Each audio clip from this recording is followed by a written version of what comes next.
Chapter 16. An Afternoon with Cousin Pipkin. Pipkin took them to see his biscuit tree. This was really marvelous. It had buds that opened out into brown biscuits, chocolate ones, and there they hung on the tree looking most delicious. "Pick as many as you'd like," said Pipkin generously. "It goes on flowering for months." "Aren't you lucky to have a chocolate biscuit tree?" said Molly, picking 2 or 3 biscuits and eating them. "Well, it's not so good when the sun is really hot," said Pipkin. "The chocolate melts then, you know. It was most annoying the other afternoon. It was very hot, and I sat down under my biscuit tree for shade, and I fell asleep. And the sun melted the chocolate on the biscuits, and it all dripped all over me from top to bottom. I was a sight when I got up." Everyone laughed. They ate a lot of the biscuits, and then Molly remembered something else. "You said in your letter to Pixie that you had a jelly plant," said Molly. "Could we see that too?" Pipkin led the way round to his front door. And then the children saw something that they had not noticed when they first arrived. A climbing plant trailed over the door. It had curious, big, flat flowers shaped like white plates. "Well, the middle of the white flower is full of colored jellies," said Molly. "Oh, gracious, you just want to walk about with spoons and forks hanging at your belt in this land." "Well, we do usually," said Pipkin. "I'll get you a spoon each, and then you can taste the jelly in my jelly plant." It was really lovely jelly. "I should like to eat 2 or 3, said Molly, "but I do so want to leave room for something else. Can we go on a walk now, Pipkin?" "Certainly," said Pipkin, and so off they went, each carrying a spoon. It was a most exciting walk. They picked bunches of boiled sweets growing on the hedge like grapes, and they came to a stream that ran with ginger beer instead of water, and they actually found meat pies growing on a bush. The ginger beer was lovely, but as they had no glasses, they had to lie down and lap at it like dogs. "I should have remembered to bring 1 or 2 mugs," said Pipkin. "We're going to be passing a lemonade stream very soon." "Is there any ice cream growing anywhere?" asked Molly longingly. "Oh, yes," said Pipkin. "But you'll have to go down into the cool valley for that. It's too hot here in the sun. The ice cream melts as soon as it comes into flower." "Where's the valley?" said Molly. "Oh, it's down there. I'm going there then." So Molly found a sturdy stemmed plant with flat green leaves, in the middle of which grew pink, brown, or yellow buds shaped like cornets. "Ice cream!" cried Molly, and she picked one. "Oh, this is a vanilla one. I shall pick a pink flower next, and that will be strawberry." "I've got a chocolate," said Peter. Pipkin and Pixie ate as many as the others. Pixie could see quite well why his cousin was so round. Anyone would be round in the land of goodies. "Now, let's all go to the village," said Pipkin.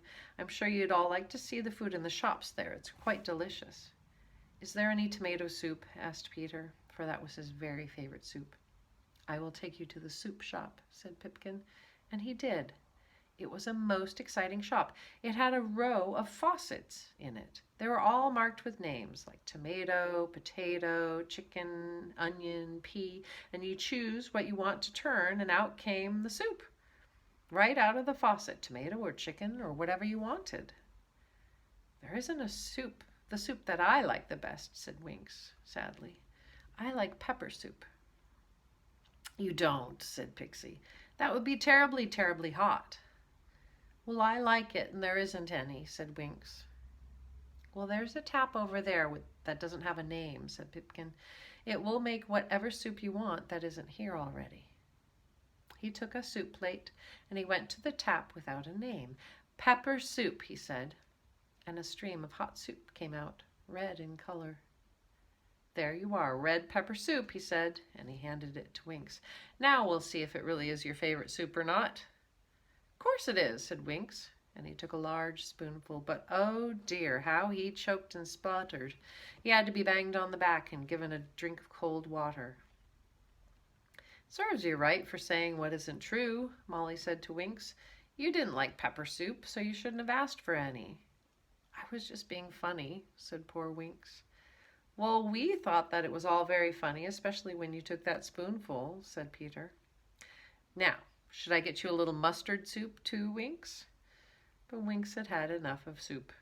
"Let's leave the soup shop," he said. "What's in the next one?" Well, the next one was a baker's shop. There were iced cakes of all shapes and colors set in rows upon rows. How delicious they looked. "Wouldn't you each like to take one home with you?" said Pipkin. "You don't have to pay for them, you know." That was one of the nice things about the Land of Goodies. Nobody paid anyone anything. Molly looked at the cakes. There was a blue one there with yellow trimmings of icing sugar. Molly had never seen a blue cake before. "Can I have this one, do you think?" she said. The baker looked at her. He was as round as Pipkin, and he had a little round wife. Their dark eyes looked like currants in their little round faces. "Yes, you can have that," said the baker. "What's your name, please?" "Molly," said Molly. "Why do you want to know?" "Well, it's going to be your cake, isn't it?" said the baker. And he dabbed the cake, and suddenly in the very middle of the icing came the letters Mollie. Molly. Now it really was Molly's cake. Peter had one with his name, and Pipkin had another. Pixie chose a pretty pink cake, and his name came up in white icing sugar. Winks's name came up spelled wrong. The letters were WINXS, and Peter spelled out that was not the right way to spell his name. Winks hadn't noticed, for he was not a very good speller, but Peter noticed it, and Winks chose another cake, upon which his name appeared spelled rightly. It was all very strange indeed. "Well, Pipkin, thank you very much for a most interesting and delicious afternoon," said Pixie, when they each had a cake to take home. "Now, how I'm going to eat this cake, I don't really know. Actually, I don't feel as if I could ever eat anything ever again." They came to Pipkin's house and said goodbye to him, and then they were off to find their wishing chair. Winks lagged behind, nibbling his cake. The others hurried on. They knew exactly where they had left the chair. Suddenly, they heard Pixie give a loud cry of anger. "Look!